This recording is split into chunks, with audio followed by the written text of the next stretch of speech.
Chapter 8. I soon learned to know this flower better. On the little princess planet, the flowers had always been very simple. They had only one ring of petals. They took up no room at all. They were trouble to nobody.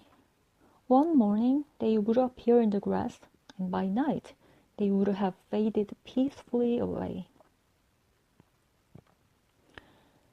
But one day, from a seed blown from no one knew where, a new flower had come up. The little prince had watched very closely over this small sprout, which was not like any other small sprout on his planet. It might, you see, have been a new kind of baobab. The shrub soon stopped growing and began to get ready to produce a flower. The little prince, who was present at the first appearance of a huge bud, felt at once that some sort of miraculous apparition must emerge from it. But the flower was not satisfied to complete the preparations for her beauty in the shelter of her green chamber. She chose her colors with the greatest care. She dressed herself slowly, and she adjusted her petals one by one. She did not wish to go out into the world all rumpled like the field poppies. It was only in the full radiance of her beauty that she wished to appear. Oh yes, she was a coquettish creature, and her mysterious adornment lasted for days and days. Then, one morning, exactly at sunrise, she suddenly showed herself. And after working with all this painstaking precision, she yawned and said, I'm scarcely awake. I beg that you will excuse me. My petals are still all disarranged. But the little prince could not restrain his admiration.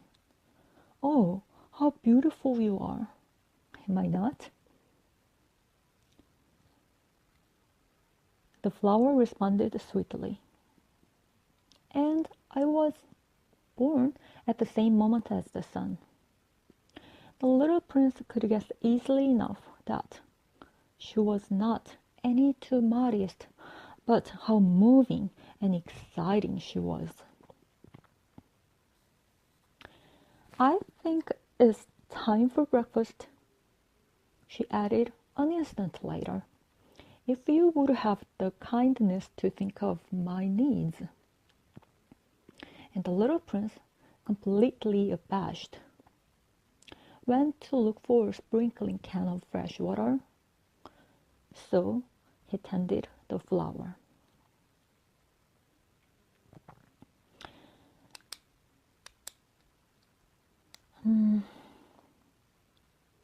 So, too, she began very quickly to torment him with her vanity, which was, if the truth be known, a little difficult to deal with. One day, for instance,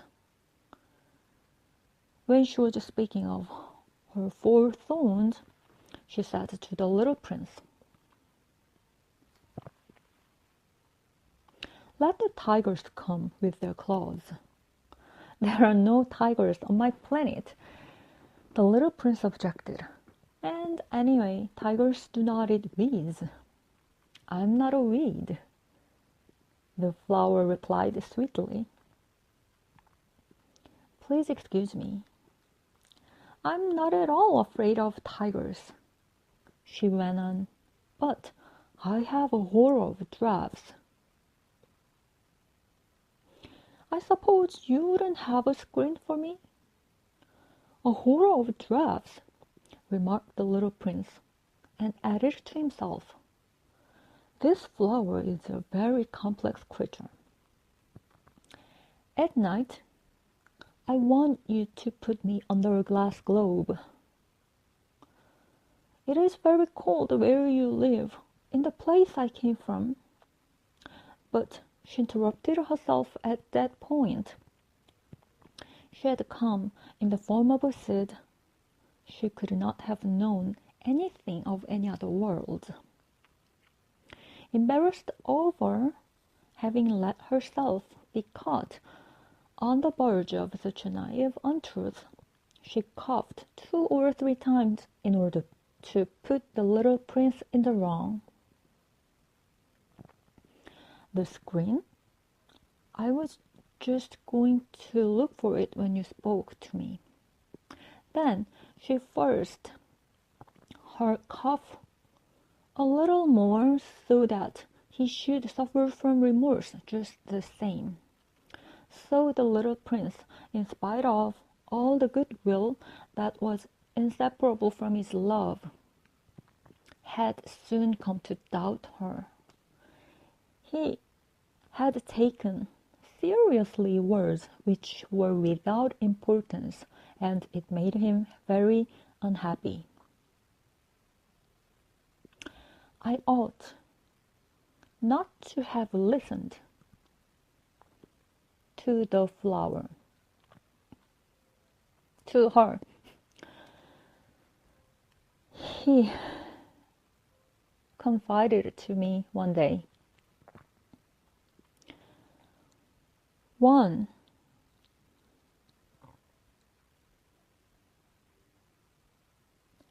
never ought to listen to the flowers. One should simply look at them and breathe the fragrance. Mine perfumed all my planets, but I did not know how to take pleasure in all her grace. The tail of claws, which disturbed me so much, should only have filled my heart with tenderness and pity.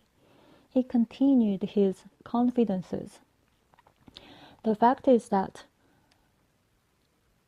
I did not know how to understand anything.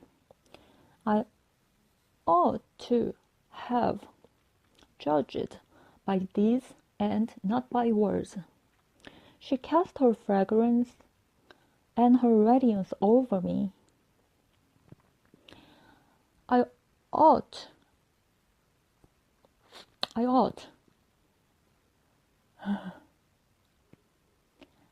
never have to run. I ought never